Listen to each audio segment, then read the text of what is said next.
क्या आपका बच्चा अपने उम्र के समान बच्चों से कुछ अलग विकास कर रहा है?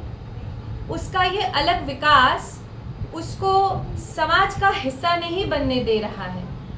वो स्कूल नहीं जा पा रहा है, प्लेग्राउंड नहीं जा पा रहा है, मित्र नहीं बना पा रहा है और उनके इस चैलेंजेस के कारण परिवार भी शादी ब्याह को एंजॉय नहीं कर पा रहा, बर्थडे पार्टीज में नहीं जा पा रहा, mall, flight, railway station, train, इन सभी जगहों पे जाना हमारे लिए एक चैलेंज हो गया है। यदि हाँ, तो आपको करना है एक मूल्यांकन। माता पिता के तौर पे ये मूल्यांकन अपने बच्चे के कीन ऑब्जर्वेशन के साथ शुरू होता है।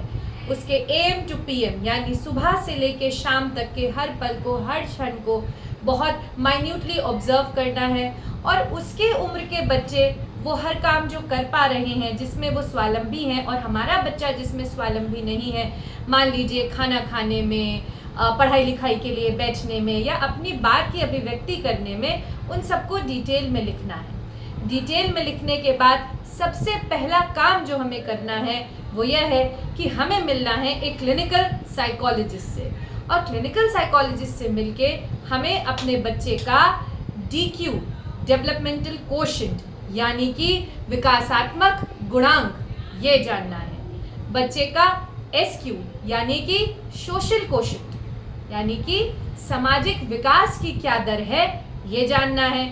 बच्चे का sensory profile, usually sensory profile एक ऑक्यूपेशनल थेरेपिस्ट बनाते हैं, लेकिन क्योंकि आप एक क्लिनिकल साइकोलॉजिस्ट के पास जा रहे हैं और उन्हें भी इस बात की अच्छी जानकारी होती है, आप उनसे भी अनुरोध करके बच्चे का सेंसरी प्रोफाइल बना सकते हैं।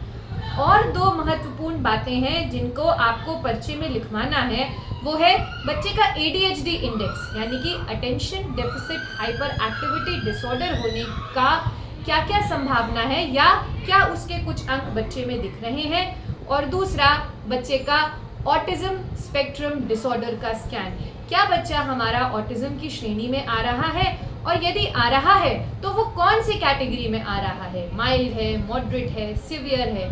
माय डियर पेरेंट्स, किसी भी काम को करने के लिए उस काम का मूल्यांकन करके हमें आगे बढ़ना ये बहुत ज़रूरी है। उसके बाद हम किसी भी थेरेप्यूटिक प्रोसेस में एनरोल होंगे या बच्चे को स्कूल में डालेंगे, क्योंकि यदि हम बिना मूल्यांकन के आगे बढ़ जाएंगे तो हमें पता कैसे चलेगा कि हम कितने कदम आगे बढ़े।